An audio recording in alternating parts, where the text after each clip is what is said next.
Please join me in welcoming our keynote speaker for today, Ms. Lakmini Wijesundera. Ms. Wijesundera is the co-founder and CEO of Iron One Technologies and BoardPack. She is a prominent Sri Lankan technology and entrepreneur focusing on elevating global recognition for Sri Lankan tech products. With a background in engineering from Imperial College London, Ms. Wijesundera has achieved numerous awards, including Ernst Young's Winning Woman and SARC Women Entrepreneur of the Year. She envisions making BoardPack a premier global brand for board meetings and maintains involvement in ICT initiatives and mentorship programs while serving on boards like ICTA Sri Lanka. Her emphasis on corporate culture has propelled BoardPack to a top global ranking. Ms. Wijesundera, over to you.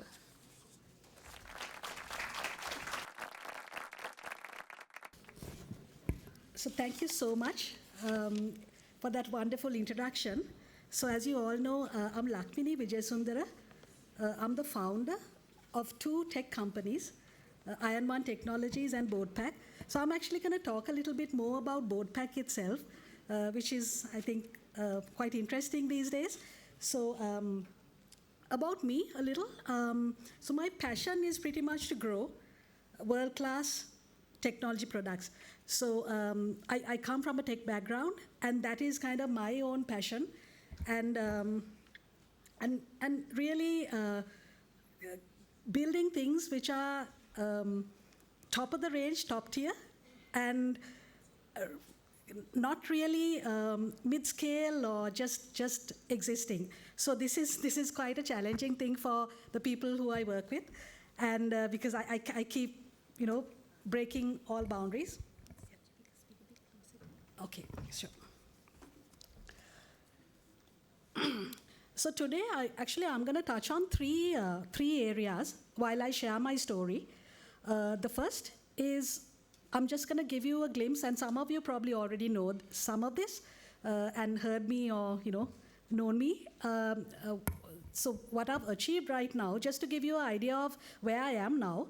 Then I'll also roll back and share how I got here. So there might be some interesting learnings for some of you in this. And then, of course, this is not my ultimate goal. I feel I'm almost still at the start, despite all of this. And I'll share a little bit of my vision and what it means to all of us being Sri Lankan, really. So here goes. Some of you may know this, but I see a lot of new faces for me in this audience. So I just like to kind of take it upon saying, do you know that there's a Sri Lankan company founded by and run by a Sri Lankan female entrepreneur that has Forbes, Global 2000 companies, Fortune companies around the world? Thank you. And so this is BoardPack. So this is the company I founded a couple of years ago, and it's doing pretty well. I mean, from a Sri Lankan standpoint, I say that. From a Sri Lankan standpoint, we're doing well. But this is part of my journey.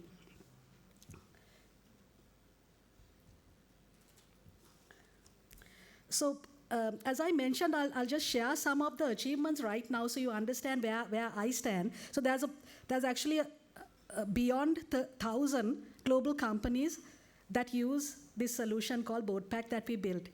It's a totally Sri Lankan built product, but we have a dispersed global network of people in our company that sell this. So you'll see logos like Mercedes-Benz. I mean, this is not the demo that is distributing Mercedes here. It's Mercedes Germany. You'll see Ernst & Young. That is the global Ernst & Young from US and multiple countries.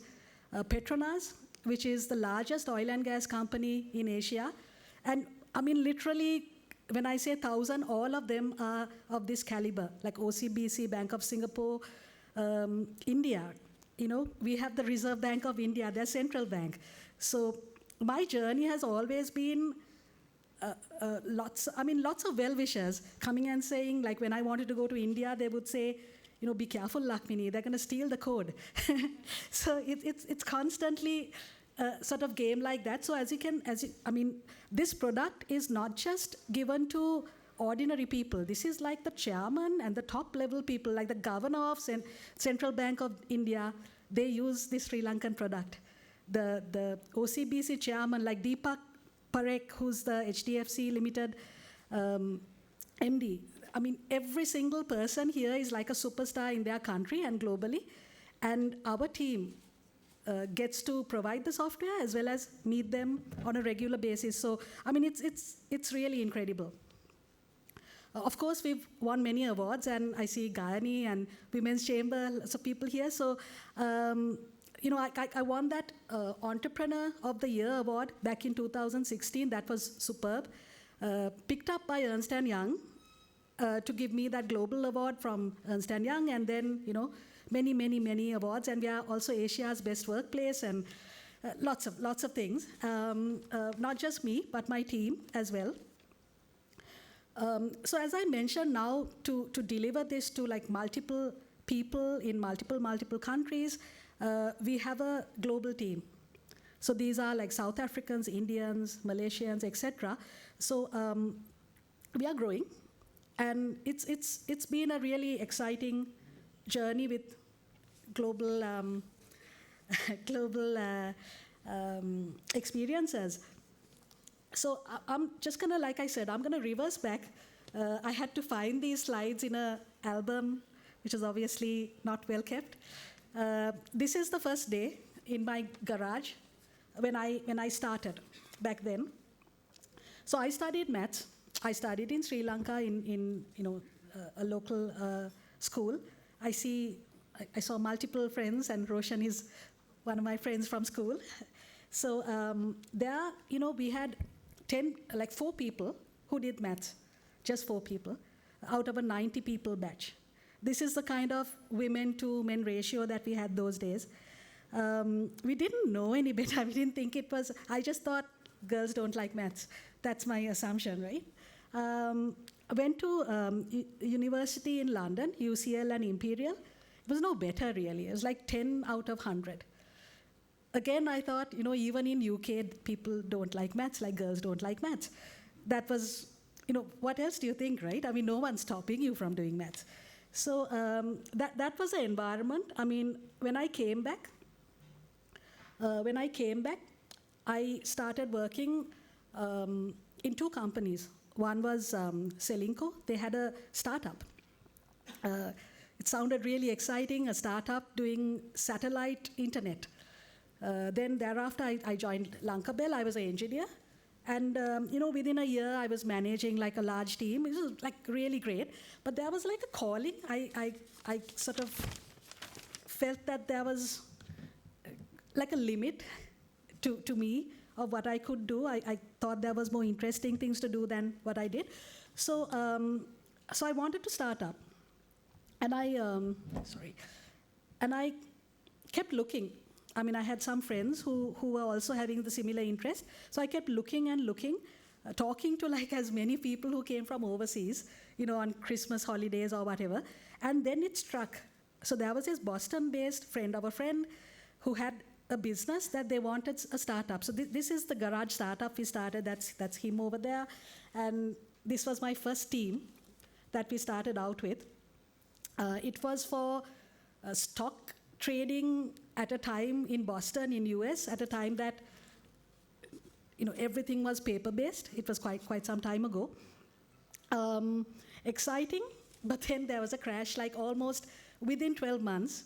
There was a massive crash, a dot-com burst. I honestly didn't know like how to handle it, because at that time, really, when I went to Boston, the table was filled with checks that were uncashed, because there was no time to cash checks.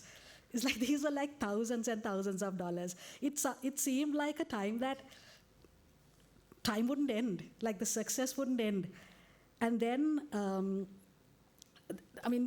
it was like completely a different world, and I had to start in this manner. And then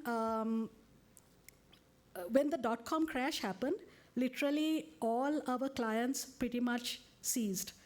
like they had gone back, this is stock market, right? Straight away they got seized, they didn't want the business. I had a team, it was a small team, but I just didn't have the experience that I have now on what to do. So with that, actually, we started, I don't know whether you all know, if you all are trading in Sri Lanka, there's a product called A-Trad that most of the brokers are using. So that's Iron One's, that's mine. We started that. So we pivoted, because I had to like do something with this stuff. And over time, that expanded. But today's story is not that. Today's story is about BoardPack. So BoardPack actually also has a origin story that's very simple. Nations Trust Bank that everybody knows. Ajit, who was a board member from John Keel's in that, suddenly came and said, I am not coming to these board meetings if you give me paper. It was simply, that was a statement. So I got a call, because we are like in everybody's face over here, trying to figure out what business we can build again.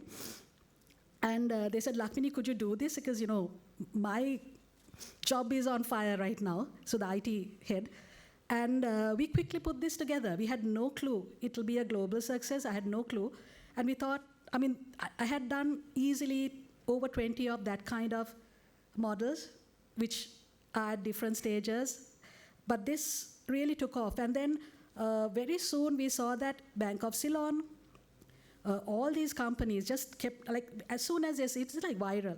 Like the board directors talk to each other, everybody wanted it. So if you want to know what it is, for those who don't know it, boards usually use paper or email or some kind of very, very hazardous, unsecure way of taking very, very confidential information of their company to them. Most are non-executives, and they carry it in planes and all sorts of things. And it can be highly detrimental to the company, these large companies. And we digitized it. People had tried to digitize it before, but it was too hard for the board members to use it earlier. But we did it, you know, in a very, very easy manner, which was our success. So that's, in a nutshell, what it was. So Sri Lanka, it took off. And I was at Sri Lanka Telecom, and Maxis Malaysia, their board members there. I mean, it was like a passing invitation. We have, anything was, anything that came our way, we just grabbed.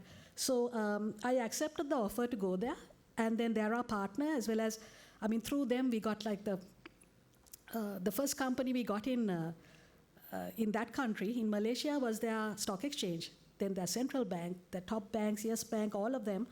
Went to India. Of course, I was told to be careful not to go to India. You know, like the software industry is like too strong for us. Oh, we've we are number one there. So we have all the companies that matter. Went to South Africa. So similarly, at this point, like I said, in this journey, we've gone to like 4 or 5 countries, set up camp. We have companies from 40 countries virally. But as you can see, it's wide open. Like, there's so much to be done. I mean, this is some interesting things, memorable events that we went to EY. EY is using us, so very, very interesting things. And here's my company. So we have, about 35% female participation. Outside, we were talking about all these laws about females not being able to work after 8. I mean, we are aware of these, but we don't, I don't know whether I'm supposed to say this out loud, but we don't really follow these. I mean, women and men, we act as if there are no laws discriminating us. Everyone's happy. It's up. We're not forcing anybody to do anything, but no one's blocked by us. The target is 50% to start with. I'm really happy to say that my senior team, like if you take my director of marketing, director of customer success delivery, they're females. And of course, the director of human resources, which is a popular area for females. So I have a very high senior population as well of female. So something I just want to mention is, this is a ranking that we look at internationally. And as I mentioned, we've come a long way we've got like over, I think, crossing 1,000 companies of very, very large caliber. But having said that, my target is that BoardPack becomes the first unicorn in Sri Lanka. And for those of you who don't know what this term unicorn is, and think of the animal, it's a $1 billion valued company that is not listed yet. In the world, there's over 1,200 of them. Like India has close to 100. Majority is in the US. Sri Lanka doesn't have a single yet. We are now getting global funding. So our growth is going to be hugely accelerated. Without funding, we are number 3. But that's a lot of sweat and tears by me and my team to get to this, because we keep that product, top of the range. That we don't lose to these other players. It's just that we don't have the reach without the funding. We are getting the funding, and essentially, there are a couple of areas also that we decided that from a technology standpoint, everybody knows like AI and ESG. So there's a lot of that to revolutionize board meetings and board directors and corporates that we are putting in, so that no one can come anywhere close to BoardPack in the future along with this thing. So this is a screen. I think if you can see the screen, everybody knows ChatGPT now, right? So we are putting specialized chatting for board members to get to know about subjects that are very valid to them.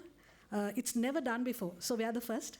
We're currently launching all this stuff, and also the ESG. So like a lot of countries have decided that carbon, even India, like they have set carbon neutral timeframes.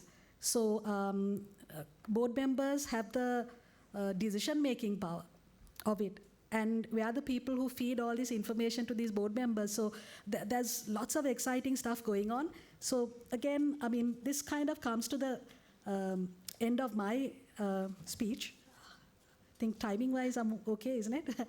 So, and in 2 books that I really like, they're not new. They've been there for a while. 0 to 1, Peter Thiel. I think a lot of you know him from the VC world of Facebook and things like that.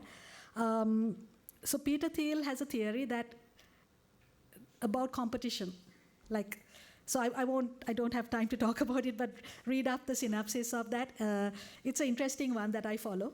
So BoardPack will not be in par with any competition. That's the plan. And of course, the Start With Why of Simon Sinek, that's another one, because we have to have a purpose. So my purposes are, there are a couple of them, because being Sri Lankan and being in Southeast Asia, woman, all that.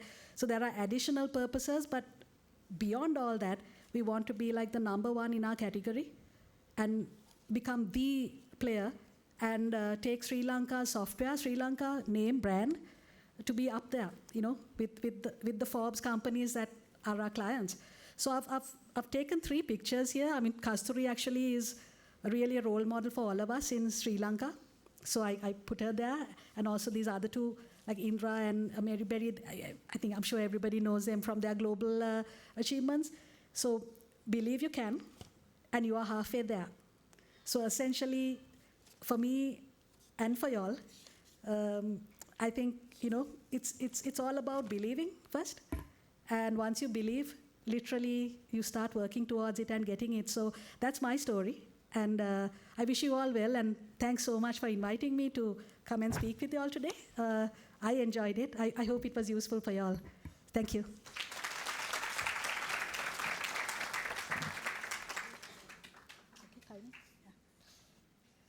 Thank you, Ms. Wijesundera, for that wonderful talk. I would now like to invite Tatsarani Siriwardana and Chantal Dasanayaka of the Advocata research team for a presentation on unlocking women's potential in the digital economy.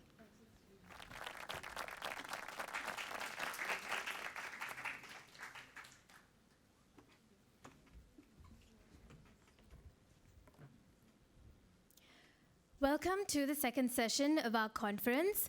Unlocking Women's Potential in the Digital Economy. We will give you a brief overview about the research we conducted on how the digital economy can help improve the inclusion of women in economic activities.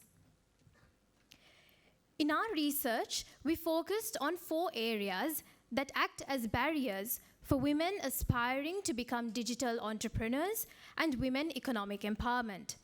They are lack of accessibility, affordability of digital devices and the internet, lack of digital literacy, and lack of robust digital payment systems in Sri Lanka. So why are we focusing on the digital economy? Women's participation in economic activities is low in Sri Lanka. Lack of access to digital devices and the internet hinder women from contributing to the economy. Thus, the digital economy can help improve inclusion of women in economic activities as it provides women with flexibility, multitasking, and revenue. In order to conduct a comprehensive research, we refer to literature conducted by local and foreign authors, conducted an empirical analysis using the Labour Force Survey Computer Literacy Survey 2021, LearnAsia After Access Survey 2019, and E-commerce, a driver of inclusive growth in Sri Lanka 2023 by Daraz and Sluscom, and also conducted key informant interviews with industry professionals. In this presentation, we will focus on these 4 barriers. Firstly, in terms of access, the barrier of insufficient or substandard digital infrastructure affects access to the digital economy. It is evident that many areas in Sri Lanka lack coverage and download speeds are significantly low. In July 2020, the Director General of TRCSL, Oshida Senanayake, stated that a total of 2,000 locations with weak signals, often referred to as dark spots, were identified throughout the island. Additionally, it was highlighted that 80% of the 152 Grama Niladhari divisions lacked broadband coverage. Although the internet service providers in Sri Lanka have 4G coverage in all areas of the country, our research and key informants from the interview stated that many individuals in the rural areas suffer due to signal issues and are not able to access the internet efficiently. The second barrier we have identified is the issue of affordability. Our analysis and key informant interviews shed light on the high cost of digital devices and the internet that act as a significant barrier to women's access to the digital world. From the survey conducted by LearnAsia After Access, it was found that 47% use smartphones. The rest either use a feature phone, which is 7%, or a basic phone, which is 46%. The probable reason for the low uptake of smartphones could be the cost issues. LearnAsia's internal computations show that mobile data services are unaffordable for 60% of the population. In addition, the survey data highlighted that 59.9% believe they do not need a smartphone and state that a feature phone or basic phone is sufficient for them. A possible reason for this could be the lack of awareness. 23% do not own a smartphone as they cannot afford one, as it is too expensive. This is concerning as a lack of access to digital devices hinders women's access to the digital realm and their participation in economic activities. Furthermore, while 29.2% did not have any limitation in accessing the internet, 24.9% of respondents in the LearnAsia After Access survey stated that the cost of data is too high. Internet services in Sri Lanka are taxed at 17.34%, with 2.04% cess and 15.3% VAT. IDD voice, inbound roaming, Wi-Fi and data-related services, which are mobile fixed broadband, are taxed at 20.36%. Now, in comparison to other countries such as Bangladesh, Malaysia, and Maldives, the internet services tax in Sri Lanka is quite high. Although the tax rate in India seems slightly higher than Sri Lanka at present, it must be noted that the tax in India before its digital transformation was low, aiding its citizens to access the internet. Furthermore, during the period leading up to the digital boom, India made massive efforts to improve digital infrastructure. Sri Lanka, on the other hand, has faced many fluctuations in internet service and telecommunication levies and still has substandard digital infrastructure. Over to you, Tatsani. Now let's focus on the literacy. So when understanding about digital literacy, we can understand it as two different components, computer literacy and digital literacy. In terms of computer literacy, a person is considered as computer literate if that person can use a computer on his or her own.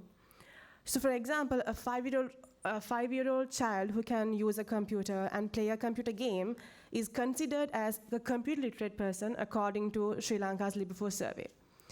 A digital literate person is considered as a person who can use a laptop or a smartphone or a tablet on his or her own. The rate for women seems positive even though the rate is lesser than their male counterpart. But it is important to identify the gap because even a smaller gap can lead to a disproportionate impact due to the existing inequality gap. A limitation that was observed in the analysis was that in the LFS definition, the provided definition in LFS is too broad because they're only focusing on a person can use, but they're not specifying in which activities that are being observed. Based on the analysis that we conducted, we also found out that there is an inaccurate reflection of digital and computer literacy.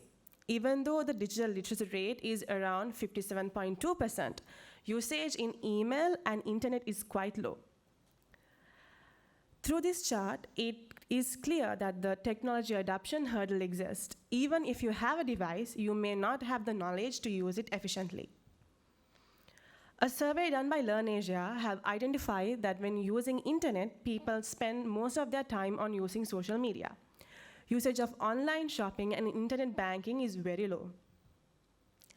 Another barrier that can be identified is the absence of robust digital payment systems. More effective payment systems doesn't exist in Sri Lanka. So when we do a transaction, we use transfers from one bank to another bank. JustPay and Lanka QR exist as digital payment systems, but it is not being promoted in Sri Lanka. It is important to note that the lack of trust in digital payments act as the main barrier in terms of adopting digital payment systems.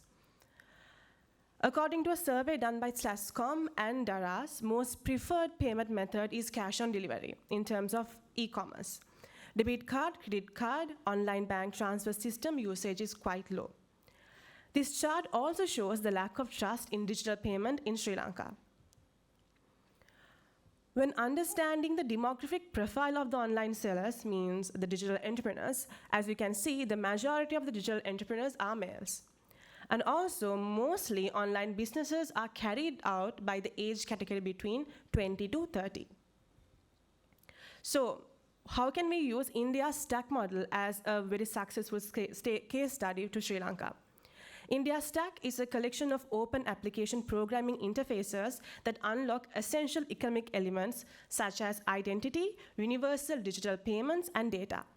It is a platform for enabling transactions and facilitating the provisions of goods and services. Aadhaar project was the initial system of India Stack model. This provides every Indian with a foundational digital identity, enabling them to access the benefits of the formal economy. For example, within just 5 years, over 1 billion Indians obtain an Aadhaar card. Aadhaar eKYC significantly reduced the customer onboarding cost for Indian banks. This played a crucial role in accelerating India's financial and telecom development. Aadhaar program has emerged as one of India's most effective tools in promoting economic participation, particularly among women. Between 2014 and 15, the rate of financial inclusion for Indian women increased by 24%, surpassing 14% increase observed among men. This is where India's stuck model comes as a successful case study to Sri Lanka.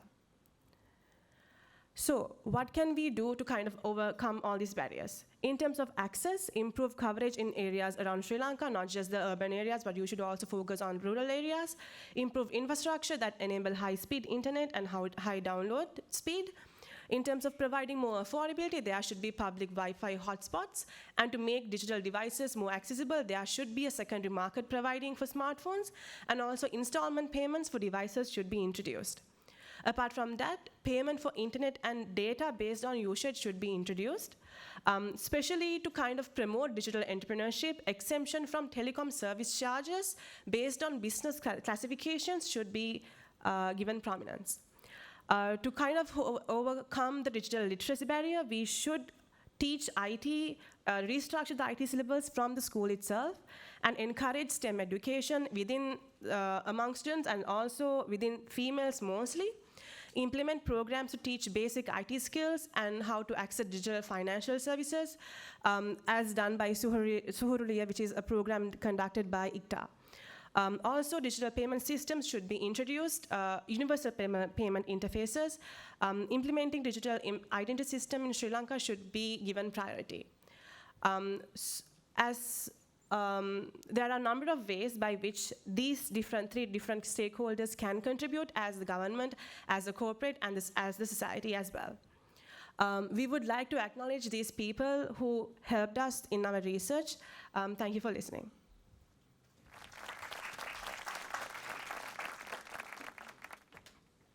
We will now commence with the second panel discussion.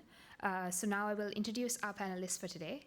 Firstly, I would like to invite on stage Ms. Chiranti Kure. Ms. Kure is the Deputy General Manager, Sustainability and Corporate Communications at Hatton National Bank PLC. Since joining HNB in 2010, she has held C-level positions like Chief HR Officer and Chief Transformation Officer.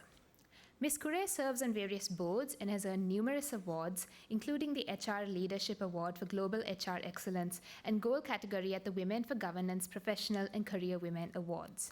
Her leadership has garnered awards in HR and sustainability for HNB, and in 2017, she chaired the National Task Force for increasing female labor force participation in Sri Lanka. Welcome, Ms. Kure.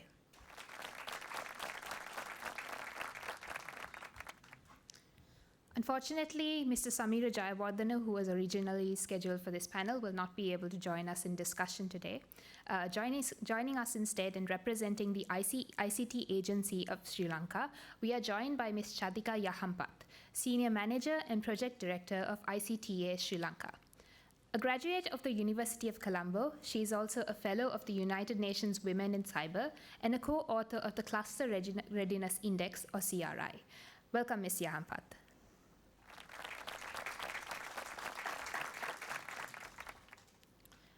Thirdly, I would like to invite Ms. Amira Ghafoor. Ms. Ghafoor is a tech entrepreneur and an attorney-to-be with a background in marketing. She has over 8 years of collective experience in sales, business development, and operations. Ms. Ghafoor began her career as a marketing specialist and evolved into a tech entrepreneur serving clients across multiple industries, particularly in the agro, insurance, and retail industry. Welcome, Ms. Ghafoor.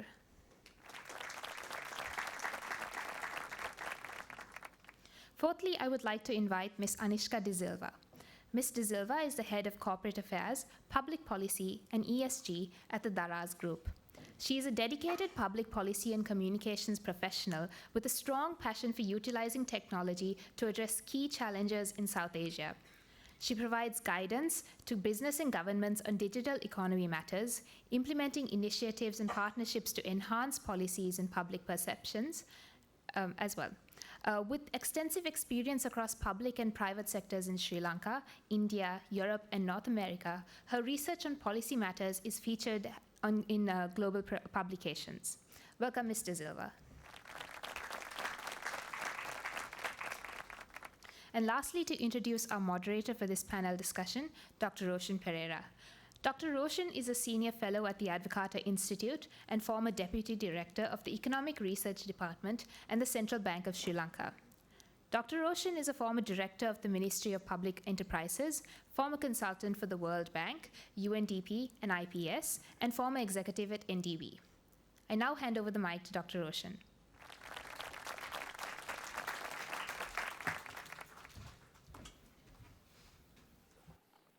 Thank you, and good evening, everybody, once again. I think we've heard a really inspiring message, but we've also seen the other side of it through this presentation on the readiness of Sri Lanka in terms of the digital economy. But I think the evidence is out there that digital technologies can create opportunities and growth. And I think in the previous panel, one thing that came out is the macroeconomy. The economy is not in good shape, but we need to address that. We need to be able to create, I think, decent jobs. And I think this is one space in which we can do that, and there's an opportunity to do that. So without taking any more time, I'll move on to this very eminent panel who are in different areas or different sectors of this whole digital space.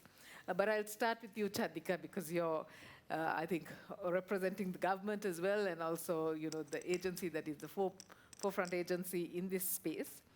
I think one of the things that came out from this presentation was that making, devices and the internet available and affordable will be key to, making this whole digital space or digital technologies sort of widespread in the economy. How can the government really, as a key stakeholder, work towards addressing this digital divide that we now see? Good evening to all of you. Thank you very much for that question. I represent the ICT Agency of Sri Lanka. We are the government-mandated organization for the digitalization of the country. And our vision is to see a digitally inclusive country. Digitally inclusive means every citizen in this country should be able to get the benefit of technology. So women plays a huge role in our national agenda. 52% of Sri Lankan population are represented by females. Out of that, 25% of our households are headed by females. So considering the importance of their participation in the digital economy and the national economy, ICTA introduced a program called Suhuruliya, specifically targeting females to bring the benefits of the technology to all segments of females in the country. So we work very closely with global partners like UNAPC ICT to bring down Women in Frontier initiative to Sri Lanka. We are the first country in the South Asia to implement the Women in Frontier initiative. Women in Frontier initiative in Sri Lanka. So we all know that the technology, the benefits of technology can be given to all segments in these females. We should have devices available, internet access, and internet should be affordable to everyone. So presently we are working with a lot of stakeholders, especially the Ministry of Women Affairs, Ministry of Public Administration, Telecommunication Regulatory Commission, TRC, to enable the accessibility, affordability, and devices to all segments of females under the Suhuruliya initiative.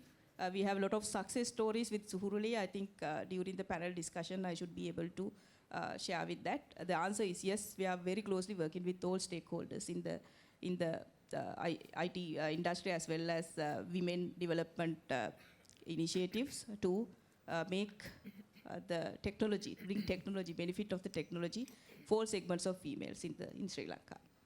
Thank you for that. So I think now I'll move to, we've heard about the government's role, or what the government is trying to do to bridge this digital divide. I'll move to you, Shiranti, and ask you, what can the corporate sector, because I think we always expect the government to do everything, but I think in this space, particularly looking at the experience in other parts of the world, I think the corporates and the telcos particularly, have a huge role to play. So what do you think should be done, and how can they, what role can they play to make these digital devices and internet more accessible to women across countries and across income groups? Thank you, Roshan, for that question, and thank you, Advocata, for inviting me, particularly for the question because I'm very passionate about this bridging the digital divide in gender. So actually, the gender-digital divide is very real. Quite apart from the Sri Lankan study, globally also this stands true. A report published by the OECD, the Organization for Economic Cooperation and Development in 2020, on the request of the Australian government, also showcased G20 countries which fully committed initially in 2012 to women's full economic participation, 25 by 25, how it had got completely impeded by the COVID pandemic that has followed, and slow traction is being made. There is a digital transformation happening across the world, specifically in South Asia, similar to what even these global reports highlight, what Tatsarani and Chantal shared with us, the backwardness. Now, what can we do? Let me get straight down to the question.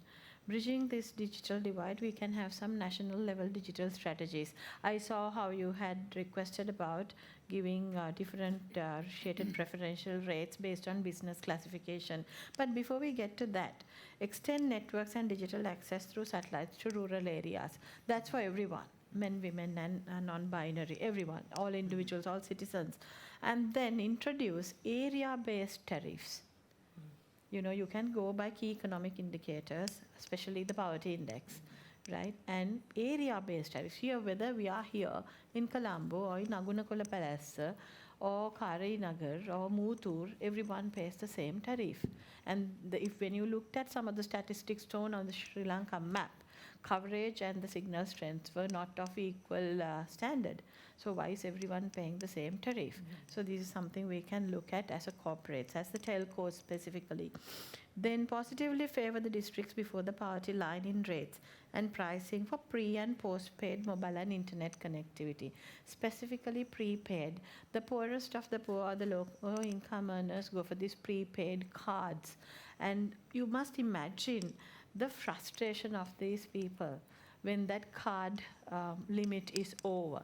I mean, not so long ago, later there were songs and memes out of this Suji incident. Suji oka karanna bari nan deepang lamekuta. Some Middle East migrant worker, a female, she's trying to transfer some money and remit it to Sri Lanka, and she's trying to tell that remittance PIN number on the phone. It is very clear she has stepped out of that domestic household in her free lunch hour or weekly, free time. And the sheer frustration of these people, and that digital divide by gender is very real. And these are really heart-rending moments. And later we go on, to internalize these and, make a story out of it. And life goes on, but we can do so much. Then promote access to and affordability to use connected digital devices, like I think that was brought up in the research as well, specifically for low-income persons. And engage with the financial service providers, banks, finance companies, insurance companies. I see my colleague from our group from the insurance company for preferential bundled solutions to promote access to even in the secondary market. And then boost availability and promotion of e-banking, mobile money, especially for women and disadvantaged categories. And lastly, increase online safety. There is I don't want to mention names being a banker. There are so many well-known cricket teams that have been, having prefixes of such companies, crypto companies, and so many that are now so many online scams. I know a particular story of this other four-letter agency. One apparently, it's not anything otherwise 4 letters, but apparently there are 56,000 subscribers in this cryptocurrency, and nearly 20,000 are in the Sri Lankan forces. And a lot of national young athletes have been in. I know this because I work very closely with sports ministry personnel, and one of those instructors specifically told me, Miss, one of our girls, because the money was good, she had mortgaged the house, like ugas tibba, and she put 7 or 8 lakhs into this, and today her house is no more hers. So these online financial scams, prevention, telcos can do a lot, and I'll tell you what they can do. They have bulk SMS service. You can just keep sending messages. For that, people don't even need to have a smartphone. Even like housemaids and very low income persons have a normal analog phone. And then scams of a reputational nature. Discrimination, harassment, bullying, social stigma, trauma, and even suicide among women, and even young persons, right? So there's so much that we can do. Leading telcos and private sector, scam warnings and messages, and prevent safeguards. Use sponsored rather than just the advertisements. Radio, print media, TV. Not just for your corporate and products and services, but a message to the general public. Giving them support and show us solidarity. The other thing is road shows across provinces and districts. Big corporates can join hands. You don't have to do your own thing. What I see today is in the name of sustainability and CSR, big corporates are in their own little turf doing something. From a banking point of view, we've launched a sustainable bank, a financial initiative. We've collaborated with a lot of banks. I always advocate that we need to get together, join forces, collaborate, and work for the common good than just do our little thing in our own corner. The other thing, the final point, Roshan, is data. Telcos and financial services providers can provide more and more evidence-based gender-related actions by collecting, managing, and using gender disaggregated data. One of our former chairpersons was Dr. Rani Jayamaha. She said, she and I have, even after she's retired, we still have this conversation. She said, Ayo Shirante, when I was in Central Bank, I presented a paper on gender-based budgeting, gender disaggregated data, so many long years ago. True, the banks are now with data analytics and BI visualization tools, data scientists doing their own thing, but at a national level. These are some of the things that we can do to bridge the digital divide and involve women. And these are a lot of the things without waiting for anyone, especially the government, the corporates can do. Thank you, Shiranti. That was a lot of the problems. I think you highlighted a lot of the problems, but you also gave us some of the solutions. And I'm going to just move to Anishka, actually, because you work in the e-commerce space. I mean, you're part of a company which is one of the largest platforms operating in Sri Lanka. I mean, having a digital device is, I think, or even having access to the internet, I think is necessary, but is not a sufficient condition, right, to being part of the digital economy and particularly engaging in e-commerce. What are the other factors? I think Shiranti brought up some of the factors as well. In your experience, what are the factors that are necessary for women to really engage in this space? Sure. Thank you so much for having me here. And I want to start by highlighting 5 factors. And the first is definitely education and awareness. In the island-wide survey that Daraz and Slascom did, the number one reason for people not using, say, e-commerce was that they just don't know how to. They don't know how to shop online. They don't know how to search or browse for goods. They just don't know how to access the digital economy. So the number one, say, besides giving internet, digital infrastructure and devices, the number one sort of priority area would be digital literacy and education, but also not narrowly defined, but more in-depth defined. Countries like Malaysia are doing a lot of work on that in terms of defining digital literacy in a much more in-depth way and collecting data around that, and also disaggregated data. The second area is definitely digital payments. For the digital economy to grow, digital payments needs to grow and be adopted. In Sri Lanka, there's a big aversion to digital payments, and I think there's a part on that we'll cover later on, and we can go into more details there. But definitely driving digital payments, corporates and government both have a role to play in that, in terms of helping pushing that forward. And then the third area is definitely trust and security. People need to trust the activities of the digital economy. That it's going to work, that this is good for their own growth, for their business growth, etc. So there is trust and security stemming from that area, but also in terms of data protection, cybersecurity. But from what we've seen in Sri Lanka is, say, not at the point where people are thinking about, say, data protection and cybersecurity, at least a majority. But we are eventually going to get there, so we might as well prepare. And then the fourth is definitely product assortment and supply. Part of, say, the issue for, like, say, slow adoption rates is also Sri Lanka does have a supply issue that we see as well, where we need to start manufacturing and creating more businesses locally. Much of the, say, small and medium businesses in Sri Lanka depend on imports. That has to change. We need to start producing locally. We need more innovation, and not just for exports, but even for our own domestic consumption. And there are many, many gaps in the market, and if there was one sort of big highlight from today is the care economy is open, for businesses to set up, for businesses to grow that part of the economy, and it can very well seep into the digital economy as well. And then the fifth is definitely cross-border trade in terms of digital trade, e-commerce. There's a lot that needs to happen there. To get Sri Lankan brands out, e-commerce can be a huge channel for that, social media included. So those are sort of the five areas that I wanted to highlight. Just particularly when you think about women, just to give you some anecdotal, say, examples, so that was sort of the big picture that I just gave before, but if you look at, say at the sort of micro level, and say from a Daraz perspective, one of the sort of areas that we've seen that sort of women face when they're already, say, engaging in e-commerce, and a barrier is sometimes control over their own business. So they might be the producer or the founder of the company, but then you have others who are really making decisions for them. We've also seen that sometimes women may not have, say, the negotiation, I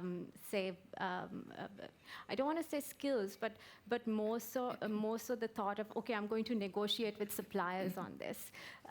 So they sort of hold back, which then make them, say, uncompetitive in the digital space. And of course, there's also the double burden, right? Because as much as e-commerce provides flexibility, you can work from home, you can work for your own hours, you also have the burden of care as well.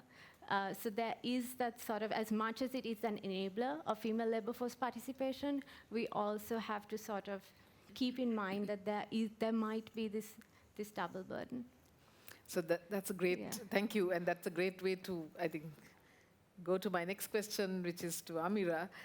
We already heard a very successful story on a successful woman entrepreneur in the tech space. I think you have also broken through into that tech space. But I'm sure in getting there, you would have also faced challenges, like Anishka mentioned several challenges. What were the challenges you faced, and how did you actually overcome them? Great question, Dr. Roshan. Thanks, Advocata, for having me. I think from the introduction, you might be knowing that I never really studied coding or anything of that sort. So that was actually my first barrier. I know she's over here, one of the most celebrated tech entrepreneurs in the field. But unlike Lakmini, I never studied tech.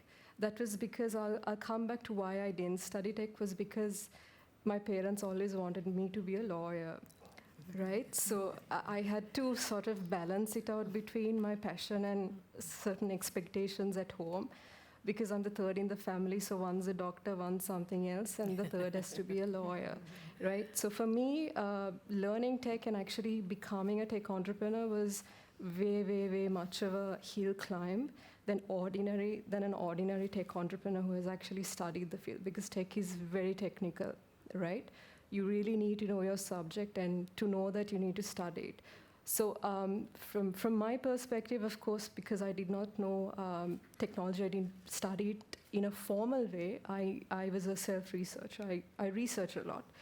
That was pretty much my first barrier in getting into the tech industry.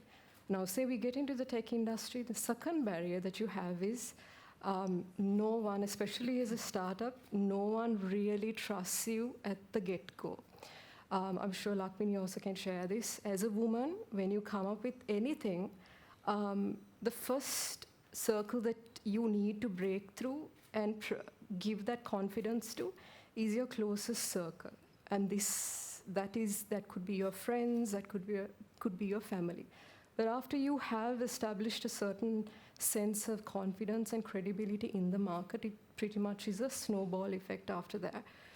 So I spent, it's actually on my 6th day, I started the company when I was just 22. I had about 2 to 2.5 years of corporate experience.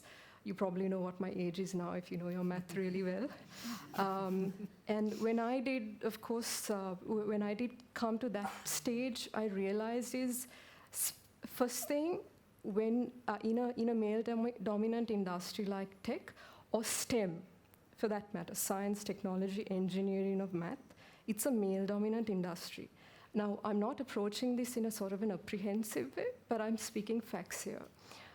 If you go to a meeting, I mean, if you'd see the slide on Lakmini that Lakmini shared, all the CEOs she has convinced are actually males, right? So if you walk into a conference room, you have to speak to males. And the first thing is there are, of course, in Colombo, in more open areas such as Colombo, we have very covert biases towards women. So we don't really say, Ganu kenek, or she's a woman, so we shouldn't trust her. But the kind of biases or the kind of discrimination that happens there is very covert. You don't see it. But of course, that acts as a glass ceiling for anyone getting in. So first is, of course, the fact that I did not study, but then over time I learned it. Second thing is the fact that I'm a female. And adding to the fact that I'm also from a minority community also adds a little bit of, a little bit more salt into that. And then the third thing is, like I said, is technology is a field, and I find this to be the truth from the data, is that when I put out vacancies, Roshan, for software engineers of that sort, from, say, if I receive 10 CVs, out of the 10, it would be 8 males who have actually sent me CVs. Now, there is actually a reason behind this, is because they did a study on this. A lot of females will not apply for something unless they feel that they are 150% qualified for the role, right? So that is nothing to do with the men, or that's nothing to do with the culture. It's something that is within you that is not allowing you to go forward. That's there. So why, even if, and their counterparts, the male counterparts, of course, if they even satisfy 10% of the requirements, they'll be like, yes, you know what, I'm going to apply for this, I'm going to get it. So that confidence alone is what gets them forward. And that is something that we cannot blame our society for. I think it all comes down to the individual and how they're able to tackle with it. But mainly, these are, because I've gone through that, I've gone through the male, these are the most, some of the biggest areas that I've faced in terms of my trajectory of entrepreneurship. Okay, thank you for that. I think that really gave us an insight into the issues women face. So I'm going to just let's look at what are the solutions. So I'll ask Chadika again. I mean, I think ICTA has done some work in trying to bridge this digital divide, particularly on digital literacy. What are some of the things that ICTA has done? But I'm going to add another question because part to it from what Anishka said. How can you build this trust, basically, in this system, because of this whole thing on cybersecurity and data protection, etc.? How do you build that trust that people can, use the digital space?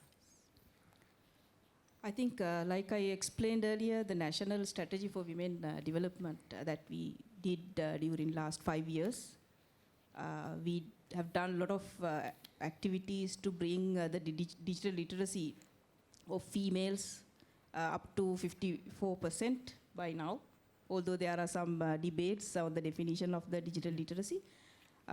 We have reached to 54%. That is still not par with the global average. Thanks to a lot of partners, not only ICTA, not only the government, there are a lot of NGOs, industry associations working heavily on bringing females up in the digital literacy and digital adoption. With that, we in our second phase of our national strategy, we work very closely with all stakeholders. The next strategy for women empowerment is going to be a multi-stakeholder approach. We are following multi-stakeholder approach, bringing all stakeholders together to set KPIs and set targets and get their support, collaborations to implement the strategy across the country. That is the first step that we took to build the trust. And let's say if we take the other statistics, out of 52% of females in Sri Lanka, only 34% of females are economically active. 73% are not economically active. As ICTA, the responsible organization for digitalization, we are looking at how we can make them economically inactive females to economically active, introducing technology. So there are several initiatives that ICTA run, like we are introducing freelancer programs to females to bring them to the economically active status. And also there are digital entrepreneurship development, introducing digital entrepreneurship to females so that they can use technology effectively and contribute to the national economy. So there are a lot of initiatives and a lot of partner organizations, a lot of government entities and industry associations have already partnered with us in this journey. So that is how we are going to take this forward in future. Okay, thank you. So we've heard the voice of the government, but I'd go to you, Shiranti, and ask you, I think Chantika mentioned that there are multi-stakeholder approach. You need to have various stakeholders, all the stakeholders need to be involved.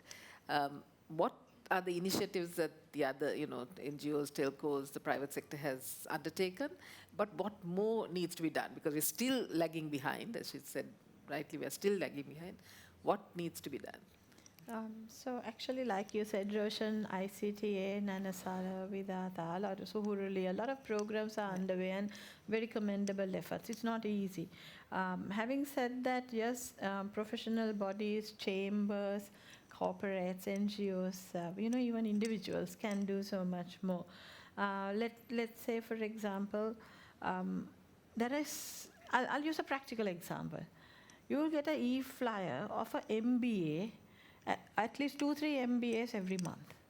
So if you have an email account, your inbox gets flooded with this MBA from this university and differently priced, different structures, different tenors, different teaching methods and the modalities. Now, is there any independent online content evaluation and compare contrast? There's a lot of business opportunity and a real need in the market. So digital literacy is not just the ability to use the digital instruments, but also filter the data and make informed decisions and which are relevant to the users, right, of the information that keeps flowing. Because I see a lot of young people enrolling into courses which are probably not of the greatest standards and maybe not meeting their needs as well. So there's so much of information that is just pushed to you, access to learn about opportunities in education, and then various online courses. If you have a Facebook account, so many online courses come in, and then these are priced at dollars, and people go and actually pay for these. Digital and e-commerce, again, some service providers don't even have a problem resolution active channel. There are two very key operating platforms, and I'll name them, Uber and PickMe, for rides, right? I'll ask you to go and check for yourselves the customer complaint resolution mechanisms of one which is a global and one which is a very local app. One of them I have very highly rated every time. So these are real issues. Now, you have to be also digitally literate. When something goes wrong, when you use an app to reach that conflict resolution, from medium or channel that's available. But the best education. So there's so much more. It's like not only do we need to educate, but how to use it. Is it relevant to me? Then there's so much of massive open online education MOOCs, right? Now again, same story. Increased participation in STEM-related secondary, tertiary, vocational. Like, it's very nice to see the heightened awareness of the lack of women in STEM education or in STEM businesses. But we can use this literacy, to make them more literate about this. Again, leadership skills, visual and experiential learning methods, connecting also like project management, cultural awareness. Like if you are digitally literate, you can work from anywhere and get connected with a global community. And how are we educating these people? Even global support groups, right? So, like, let's take a platform like Facebook. There are groups. Global, there are crowdsourcing groups, traveling, health issues, like cooking, anything you like, right? So these also, it's a form of literacy, but who's educating them? We can do a lot. And especially from Women's Chamber, we are looking at financial inclusion and digital, inclusion for women entrepreneurs. We are taking steps to take that agenda forward. In terms of, again, economic empowerment of women, digital literacy also becomes a more cost-effective way for women to work from anywhere, and that sets off some of the wage disparities between genders. The other thing is something very simple, like health and wellness, beauty and personal care. You can almost if you're literate, you can have access to a wide world of knowledge, which would otherwise you would be disenfranchised simply because you don't have money, right? To go and do your basic things, something to make a person happy and feel a little bit more content. So, and also other things like child minding, child rearing. So there's a world of knowledge out there. It's not just literacy of how to use the apps, but also to filter and sort what is relevant to you. Otherwise, what I also see is that Sri Lankans actually are amazingly active on TikTok, right? Especially a lot of rural youth population and a lot of young women. Sometimes I wonder whether some of it is very socially, healthy as well, and can be also toxic digital culture and a lot of time wasters. So there's a lot of areas in this digital literacy that we have to weed prune, and a lot of us, so all these NGOs, even individuals, as I came and sat with Gaini, I just said, look, you and I have some work to do. That's not a very personal issue, because we don't have to wait for anybody. If we like to do something, we can get down there and do it, because there's so many needs out there. So government like ICTA, but especially companies, and because companies are also doing a lot of push product services, and but then help people make informed choices. I think that's very much needed.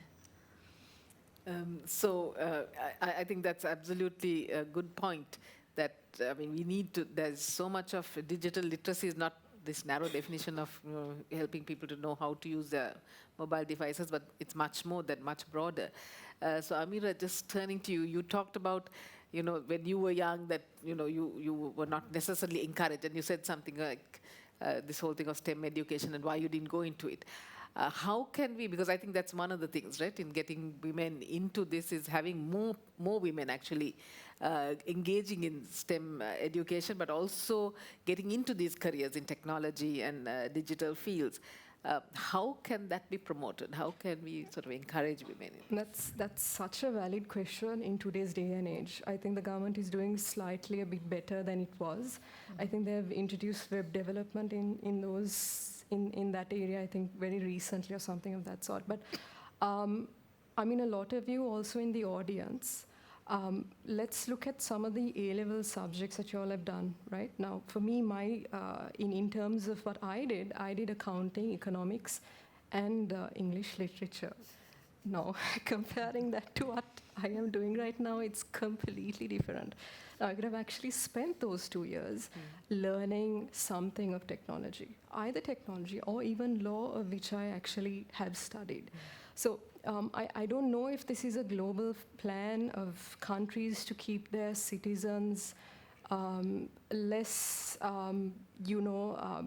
if they're trying to just get them framed to a certain way. But the school system does not, it doesn't cultivate creative thinking whatsoever. Entrepreneurship is not taught in schools. Personal finance is not taught in schools. Soft skills are not taught in schools. These are subjects that we learn along the way through mistakes mostly, and probably through traits that we pick up from our families.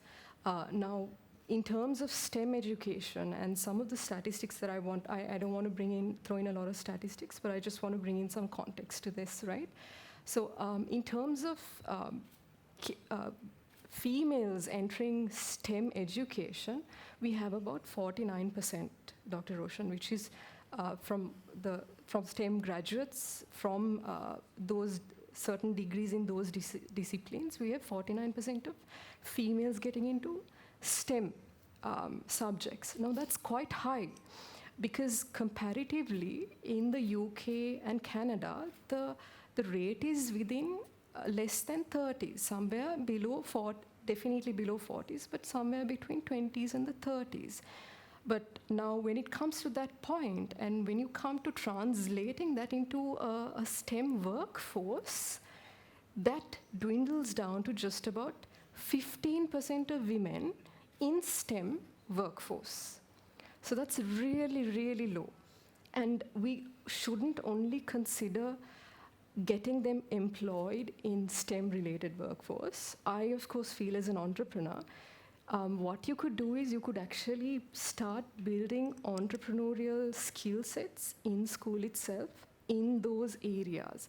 It doesn't necessarily have to be that everyone who comes out of school has to go get employed at a multinational organization. It could be that they incubate their idea, and some of the challenges that we identified here, we can incubate it in school and they actually can start their entrepreneurial journey. Because how I see it is, we just only have about 1% of entrepreneurs in Sri Lanka. So from a population of 22 million, 1 to 1.5% is absolutely a small number. And also from that 1.5%, you only have 10% of female entrepreneurs. So that's really disappointing. And I don't think we should play the blame game here. I mean, institutions, especially private schools, international schools who have their own constitution, can introduce this easily. I don't know how the government plans on implementing all of that, but we need to create, because there are two ways that you can increase your GDP.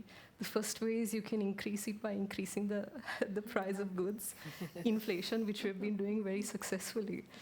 And the second way is, of course, is to create new output, right? To create new value into the GDP. And how we do that is we need people who can create that value. And a lot of that value comes through entrepreneurs. I'm not saying all of it, but a significant amount of that value is created by entrepreneurs when they start employing people, and that sort of has a trickle-down effect on their families and the communities around. So those are some of the most important areas, Roshan.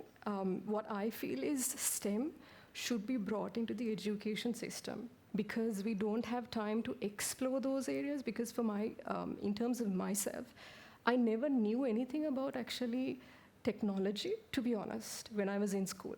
I only knew the main disciplines, which was medicine, which was probably law, and that's the reason why I've done law, and then just a few other areas as well. But I didn't know what STEM was, and that's really bad, because being unaware of the opportunities, there's a massive opportunity cost to that. So we have to start in school, even if we start slow and small. I think within the trajectory of the next 10 years, the next 2 decades, we'll have more people who will add more value to the economy.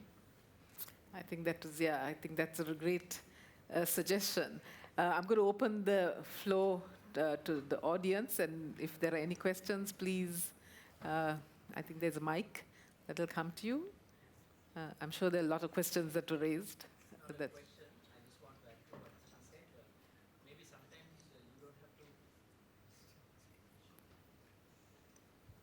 I think maybe sometimes you don't have to kind of introduce these things into curriculums and all, because it takes a lot of time, right? Because there is a lot of loopholes that you need to go through and, you know, kind of get approvals and things like that. But in my experience during our school days, even our curriculums didn't have much of these STEM things, but we had a lot of societies. We had astronomy society, we had, like, you know, computer society. Now I'm actually working for a you know, IT industry. Actually, my first inspiration came from the computer society. We had only one computer.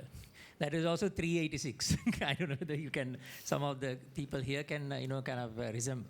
So maybe we can promote those kind of, you know, initiatives in the already existing infrastructure, and maybe support them as well. And that way, actually, we can popularize the STEM, education or awareness. So I thought, just came into my mind probably to share that thought. Yeah, that's a great suggestion, actually. Thank you. Anybody else? While all this talk was going on, my mind was going down to the grassroots level. And how accessible, about the accessibility and affordability of these. I can just tell you one story. In schools, some teachers have now started giving work on smartphones to get done. And this boy, very intelligent boy, has come and told his mother that he wants a smartphone. This mother, the father is not there. She's bringing up 3 kids with what she earns from domestic work. And she finds it very difficult to give them three meals a day. She's asking, how can I find 20,000 rupees to buy a smartphone? This is the story of most of the rural people. So how do we, to be just and fair, how do we get this knowledge right down to the grassroots level without these children being able to afford the devices they must have?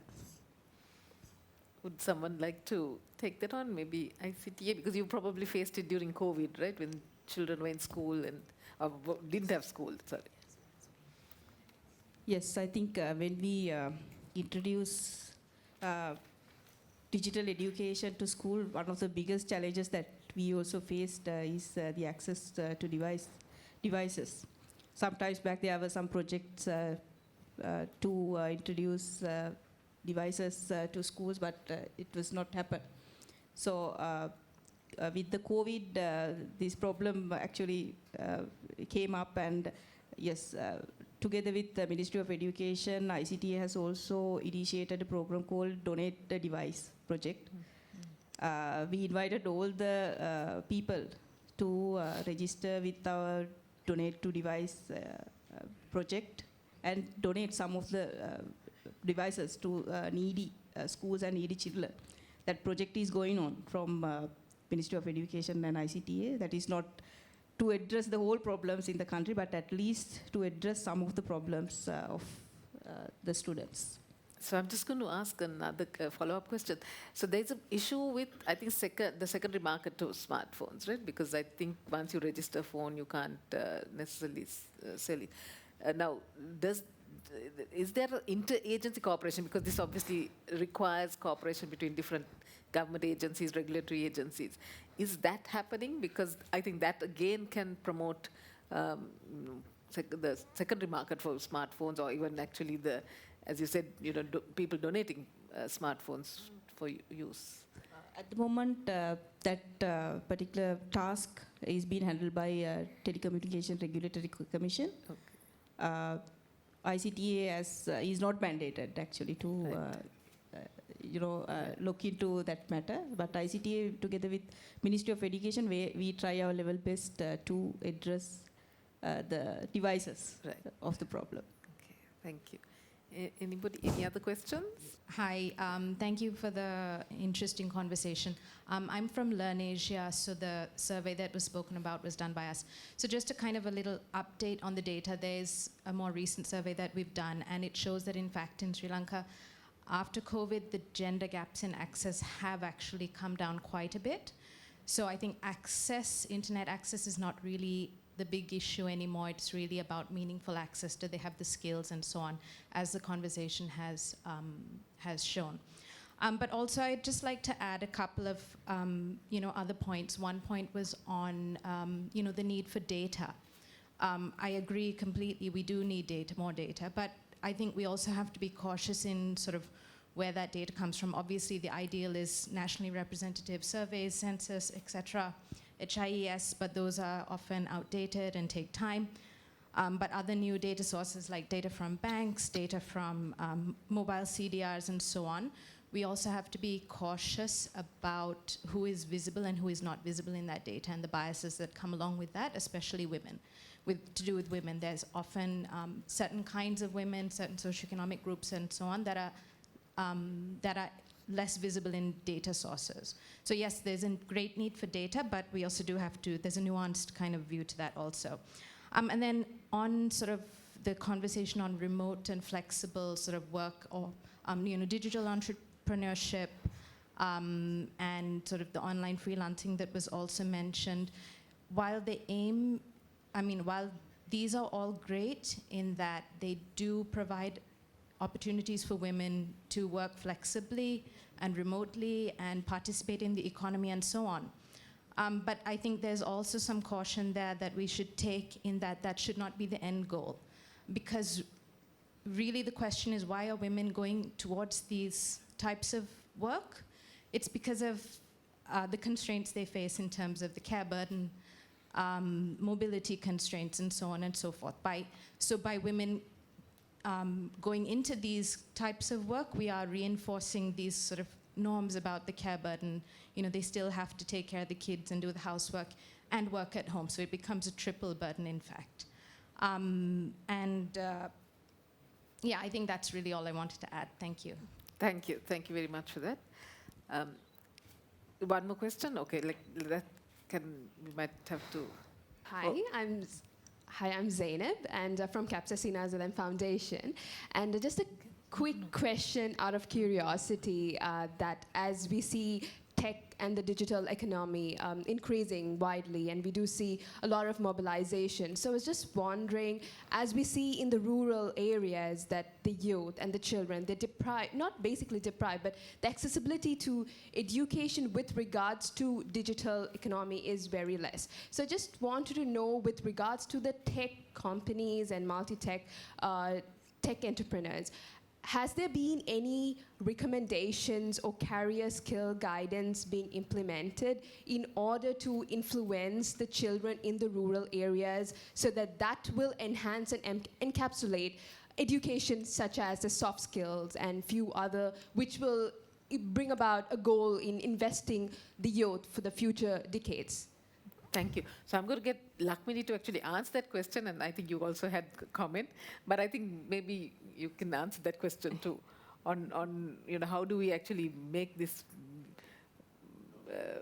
available to the rural, this whole accessibility of technology to the rural areas.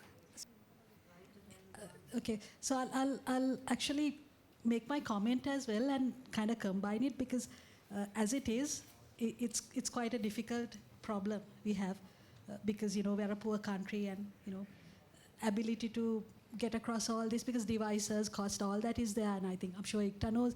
So I just want to mention, like, whole of today in the morning, whole bunch of us, including Ikta, there's a massive artificial intelligence drive driven by the presidential secretary, the government, to leapfrog the country, in a sense, from technology. So yes, technology, but artificial intelligence itself. And this is pretty serious. All of us are putting our minds to it. So I kind of believe with that, there's funding. There's lots of, for artificial intelligence, there's funding and therefore for technology. So actually my question was really for Amira saying this and a take on it, because so I mean, I don't have an answer for today, but 2024 onwards, the budget is getting lots of it. And we're hoping, at least, we're putting all the budget proposals. So, and there's a lot of intervention from overseas parties, from UNDP to World Bank to multiple organizations coming and trying to help us as a country on artificial intelligence and therefore technology, devices, etc. So this is from little children to middle school to university, lots of certifications coming free to us, given out to all of us, like bombarded really, so that we take it up. So I'm anyway entrepreneur and very optimistic, so hopefully we can all take it. So the question really was to Amira, like being an entrepreneur, being a woman in that committee, there was Dushni and a lot of others, we wanted to make that a leapfrogging for women, because this is a new technology, right? And if Sri Lanka could like have a larger percentage than other regional countries of AI engineer women, that whole thing sounded really interesting. So just the open question really, it's coming. And we all, all of us have to take it. So any thoughts? I don't know. It's not a specific question, but. Yeah, so I mean, the fact that, Lakmini, you've been able to build a company like that sort of sets the standard for a lot of other women also to come into the field. And the fact that AI has been a buzzword for the last few years. And also with COVID coming in, we introduced remote working, that was number one. And then of course with AI and ChatGPT coming in, there's a massive drive for AI as services. So we as entrepreneurs and Sluscom and Shehani in the audiences, we're always very optimistic. We're trying to, Sluscom is doing so much good work. I was really I was in awe when I actually saw the Skills Connect platform that they have and all of that. So I know what the private companies are doing, and that's exactly why I'm not trying to complain about the system, because I know what a lot of other stakeholders are also doing. So I'm completely positive about that. Thank you. Unfortunately, I think we have to end this conversation because time is running out. But it's been a really interesting learning experience for me, and I'm sure for all of you in the audience as well. So I really want to thank all the panelists for this very engaging discussion, and also to our audience for your questions and your engagement in this conversation. So I think the takeaways, I think, from this is, yes, digital infrastructure is really important. We have to move ahead on that. We need to, as a country, I think there's a long way we have to go. But it is not only the role of the government. I think that all the stakeholders have to come in partnership to really move this forward. So I hope that would be the message from this, and that we all will be, push this whole digital technology or the digital economy forward, because as we started out at the beginning, the macroeconomy is very in a very precarious situation. We have job losses, and the thing is that we really need to create good jobs, and I think this is one area in which that is a possibility, and particularly in the realm of women, I think there is a great opportunity for creating jobs, decent jobs in this space. So thank you again, and I'll hand it over to Sumia to conclude. Thank you.